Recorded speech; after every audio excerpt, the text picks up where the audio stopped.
Good afternoon, I'm Dan Hagen. Today and Up North at 4, we're going to head up to Manitowish Waters and learn about the history of a pioneering fish hatchery.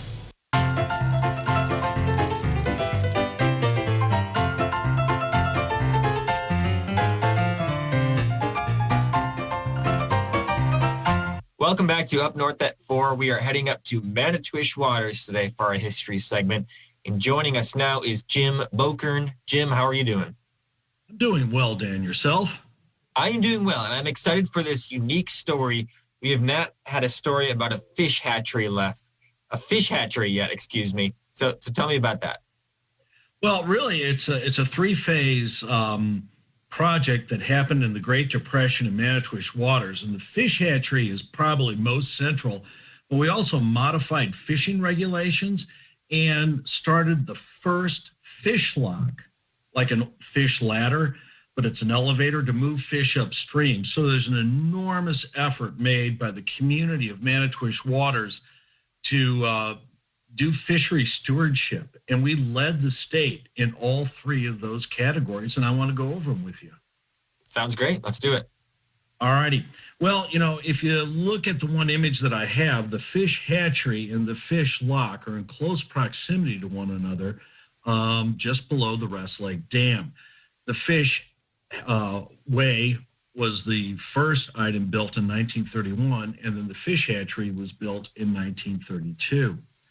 We'll start with the fish hatchery, and it became really quite a splash, and it was picked up in the Wakefield News that the small town of Manitowish Waters had built its own fish hatchery, the first in the state during the Great Depression. And they did so at a cost of $1,000, and it was a partnership with the DNR. And back then, it was known as the Wisconsin Conservation Commission. So the Wisconsin Conservation Commission knew, if you go to my 1929 to 1930 slides, that their existing fish hatcheries were not going to be sufficient for the demand. And they lacked the funds during the Great Depression to make this work. And so you only have the Eagle River and Woodruff Fish Hatchery in this area. And so they launched the Cooperative Hatcheries movement.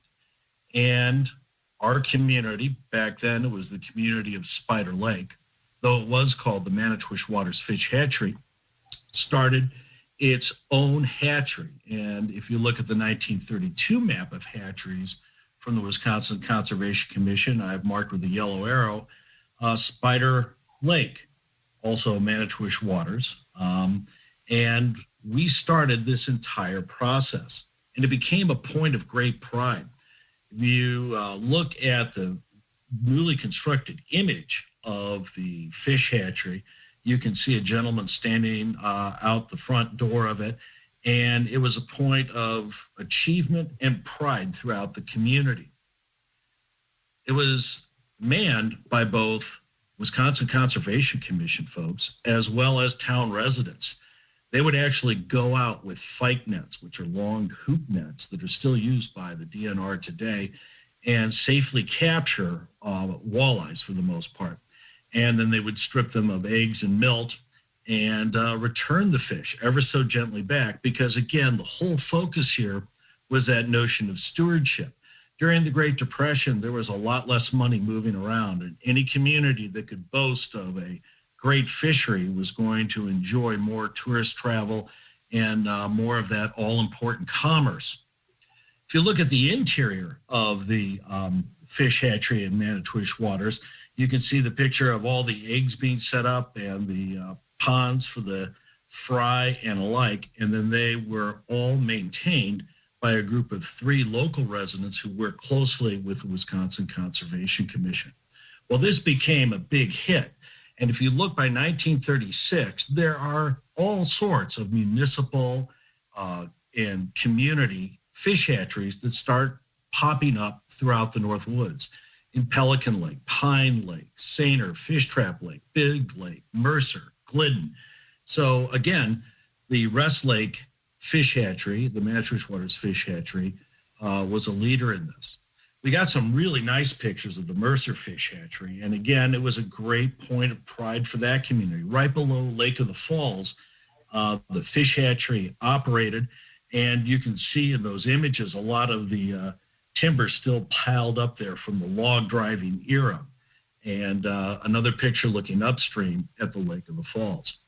Camp Mercer of the Civilian Conservation Corps even got involved and made a dam and fish hatchery on Rice Creek, just below Big Lake itself.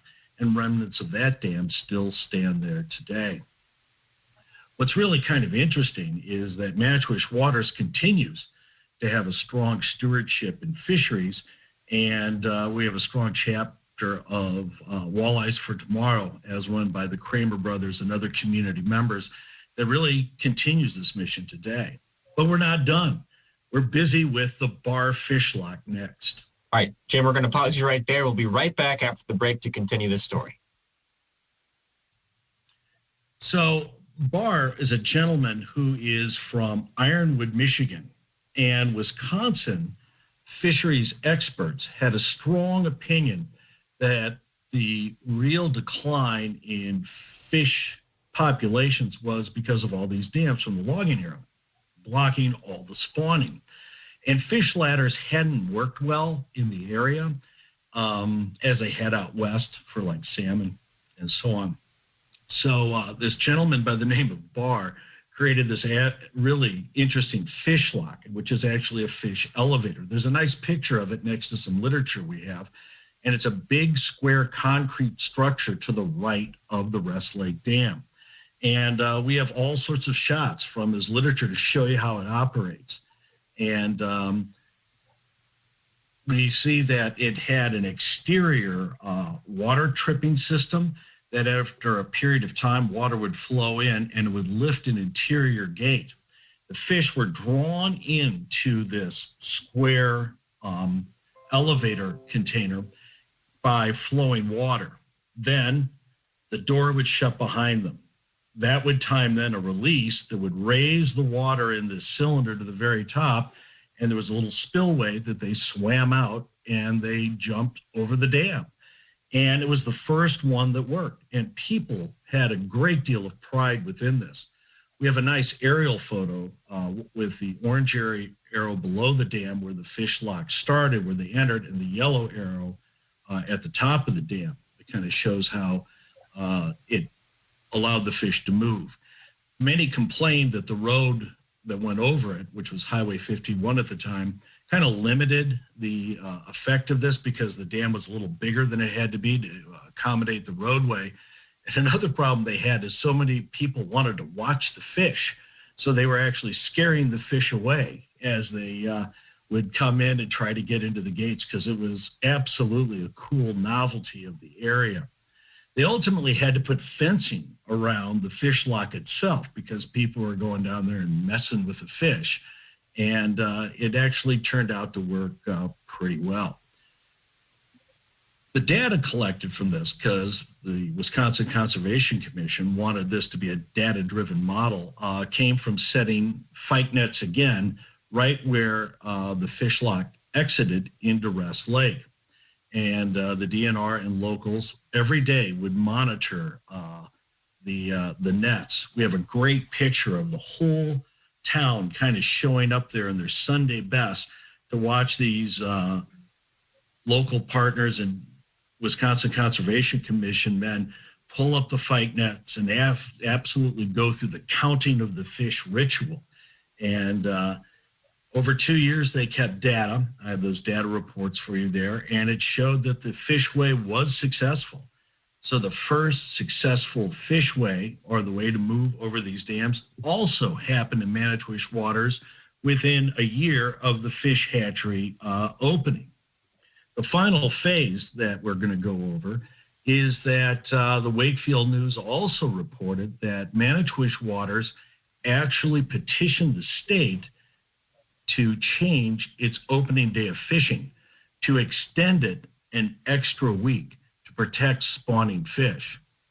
The Manitowish Waters community also closed all fishing on November 1st, and prohibited ice fishing. All of this to make sure that tourists knew, and I've got a nice picture of a bunch of walleyes that was used for promotion for Manitowish Waters in the screenshot there, that if you want to catch fish, this is a place that you want to go to. And really, it's a fun element of our history and really showing how a small town could be very proactive, take a leadership role, and cope with the challenges that racked the entire country in the Great Depression. Really cool to see some ingenuity, some trailblazing in the fisheries right in the Manitowish Waters area. Jim, thanks so much for sharing this story with us. You bet, Dan. See you soon.